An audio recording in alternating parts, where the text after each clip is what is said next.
مساء الخير يا أصدقائي، عاملين إيه؟ أتمنى تكونوا في أفضل حال يا رب، وصحة وسعادة وهنا وراحة بال، ودايما كده يا رب زايدين مش ناقصين بإذن الله. وأنا بقى معاكم أم مرمر من صعيد مصر. لو عجبتكم فيديوهاتي وقناتي فضلا وليس أمرا منكم تشتركوا في قناتي وتفعلوا الجرس عشان يوصلكم كل جديد عندي في الصعيد بإذن الله.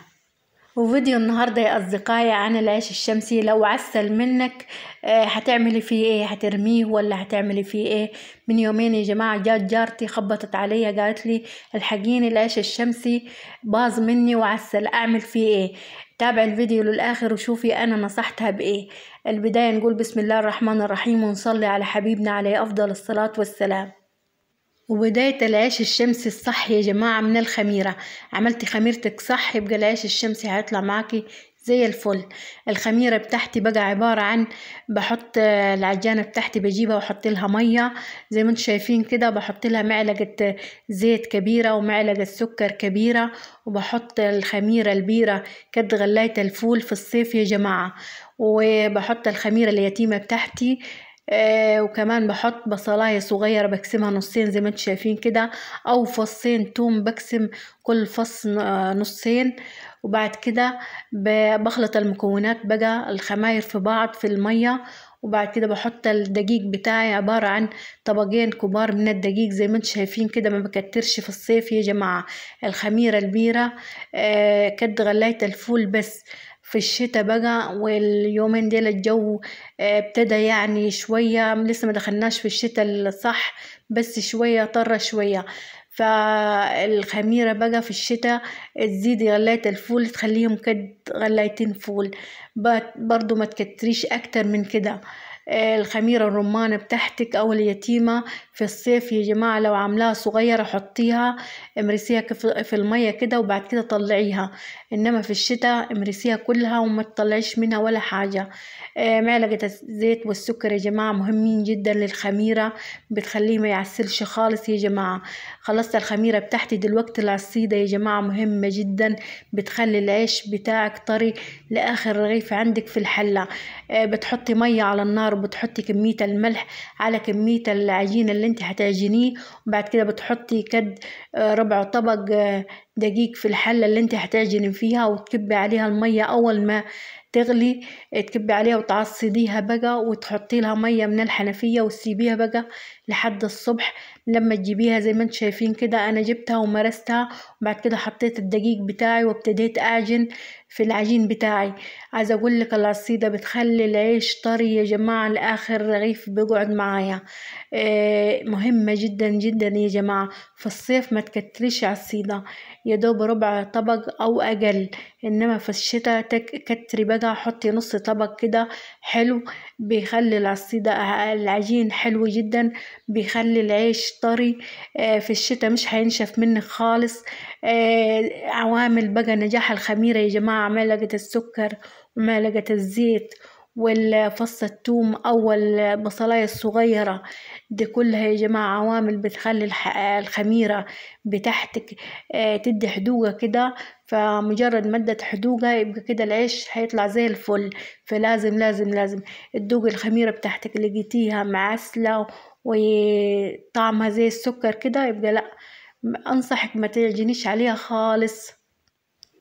فأنت من بداية الخميرة لقيتيها فيها نسبة سكر كده بسيطة، الخميرة لما تذوقيها يبقى لا لا الخميرة بتاعتك مش كويسة.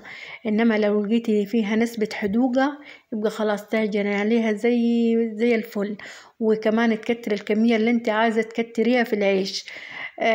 مهمين جدا الخطوات دي يا جماعة عشان العيش بتاعك ما يعسلش. من يومين خبطت علي جارتي وقالت لي الحقيني العيش بتاعي عسل مني. طب ليه يا بنتي ما حطيتيش اللي انا بقولك عليه، معلقة السكر ومعلقة الزيت والفصين الثوم او البصلاية؟ قالت نسيت. مجرد هي كانت هتعمل الخميرة على نص الليل كده قامت نامت، وقامت نسيت ما ترب الخميرة، فقامت نص الليل قامت ربتها من غير اي حاجة، يدوب مية وحطت الخماير وكترت الخميرة البيرة عشان خاطر يخمر معها بسرعة. فالأبلة راح باظ منها. اتغدوا منه عادي جدا وكان زي الفل. فهو يا جماعة من الأول ما بيبانش العسيل فيه، لا في الآخر في آخر الليل كده يبان العسيل. بالليل كده بتجيب رغيف من الحلة، جوزها عايزة تعشيه، لقيت العيش ليه ريحة. أكل منه عادي هو أول يوم وسخن وكده، إنما عرفت خلاص بدام ليه ريحة خلاص العيش ده هيبوظ. فحطت أكتر من نصه في التلاجة، وبعد كده حط العيش اللي قاعد في الحلة، هي بقى ما حطتوش كله في التلاجة، حطت حوالي 6 في الحلة. على الصبح يا جماعة ال6 ديلا بقوا على طول عسل كده، وريحتهم مش حلوة خالص وزي المية من جوا كده، فباظ على طول. فقلت لها لا انت الأحسن كان كله تحط في التلاجة، فلو عسل منك العيش حط العيش كله في التلاجة، مش تلاجة الخزين يا جماعة، مش الفريزر، التلاجة العادية بتاعتنا. لو حطيتيه في تلاجة الفريزر هيبوظ، هتطلعيه هو بتلج، فهتاجي تطلعيه هو كده كده من جوا، مجرد ما يقعد له ساعة ساعتين كده ببوظ. فمجرد ما تفكيه ولحد ما تاجي يفك ويعمل معاكي هيبوظ معاكي. انما التلاجة العادية هي دي يا جماعة اللي تحطي فيها العيش، حتى لو معسل بسيط هتوقف عسيله، التلاجة هيتوقف عسيله، فهيقعد ثابت على نسبة معينة. فهتطلعيه يدوب على الكد نص رغيف، على كد ما تتغدوا طلعي رغيف نص رغيف اتغدوا، وبعد كده شيلي باقي في التلاجة، او بس هو ده ما تطلعش تاني. انما لو طلعتي رغيف او 2 وبعد كده نقول لا للغدا والعشاء، لا هيبوظ في العشاء. نصيحة خليه في التلاجة، طلع من التلاجة على كد الغدا وشيلي، وبعد كده في العشاء طلعي من التلاجة. ما تسخنيش خالص يا جماعة، العيش اللي بيكون معسل ما يسخنش نهائي نهائي نهائي، بيتاكل ساقع. فيعني خسارة عيش صانعاه تعبانة فيه، وكمان الدقيق غالي جدا جدا جدا. فيعني حرام حرام انك ترميه. فانا بشوف ناس اول ما جرد هي قالت لي انا حرميه، قلت لها لا لا ما ترميهوش، فحرام ان كمية دقيقة عجناها 22 رغيف يترمي، حرام يعني. فيعني لو العيش الشمسي عسل منيكم نصيحة نصيحة، العيش الخلاص اللي في الحلة عسل وكده نشفيه للطير بتاعك، انما اللي في التلاجة خليه في التلاجة، وطلع منه على كد الأكل الغدا والعشاء وبس. وبعد كده الباقي كل يوم على نفس الحكاية، وما تسخنيش منه نهائي نهائي، ما تسخنيش منه. عجنت العيش بتاعي زي ما انتم شايفين كده، وعملت الخميرة بتاعتي من بواقي العجين من الحلة، فركتها وهسيبها بقى خمر معايا زي ما انتم شايفين كده. وابتديت بقى شغلت الفرن وابتديت ارمي فيه زي ما انتم شايفين كده.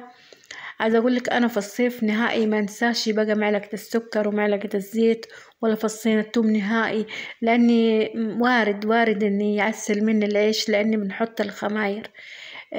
عايزه اقولك زمان امي كانت امها بتعجن الكربونات اللي بنحطها للاكل، هي دي كانت ما بتحطش خميره بيره خالص. قالت انا كانت بتعجن بالكربونات، لما طلعت الخميره البيره ابتدت تحط الخميره البيره ويدوب بتحط حاجه بسيطه خالص.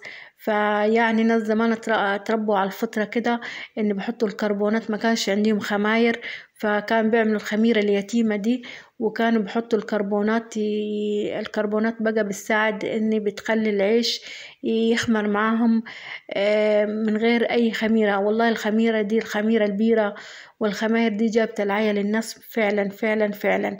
فناس زمان كانوا مصححين عشان ما كانش بحطوا الحاجات دي اللي بتطلع تفور العيش بقى وتخليه يخمر بسرعة جدا. فلا والله العظيم انا عايزة في يوم، قلت لامي انا حاعمله في يوم بالكربونات واجرب كده هيخمر ولا لا. وانا افضل اقولها هو كان بيخمر، بتقول لي اه بيخمر. وكذا مرة أقولها هو بخمر، بتقولي بخمر، بس أنا عايزة أجربه في يوم بالكربونات وحصور لكم وحنشوف مع بعض هيخمر ولا لأ. زي ما انتم شايفين كده، ما بستناش في الفرن، بيحمر بسرعة ويستوي بسرعة. أهم حاجة تسويه بالذات في الصيف يا جماعة. العيش الشمسي لازم تسويه كويس جدا في الفرن، لازم من جوا يستوي عشان خاطر ما يعسلش معاكي، ما يبوظش معاكي بسرعة. فلازم تصبري عليه كده تلت ساعة في الفرن، يستوي معاكي كويس جدا. زي ما انتم شايفين كده طالع زي الفل وحلو جدا. وديت مني جارتي، قلت لها عشان خاطر جوزك ما يتكلمش بقى وزعق معاكي كده، اديتها 4 ترغف كده لجوزها، بس الباقي هم هياكلوه. تطلع من التلاجة وياكلوه. أما جوزها هتديه من العيش بتاعي لحد ما تعمل الصنعة بتاعتها وحتجيبهم لي. أنا قلت لها مش عاوزاهم، بس هي أكيد حتجيبهم لي. زي ما انتم شايفين كده طري وزي الفل من العصيدة يا جماعة. العصيدة مهمة جدا، بتخليه طري جدا جدا، والآخر رغيف عندك في الحلة طري. أتمنى يكون أفدتكم بمعلومة، وأتمنى اللي مشتركش في قناتي يشترك وفعل الجرس. والسلام عليكم ورحمة الله وبركاته.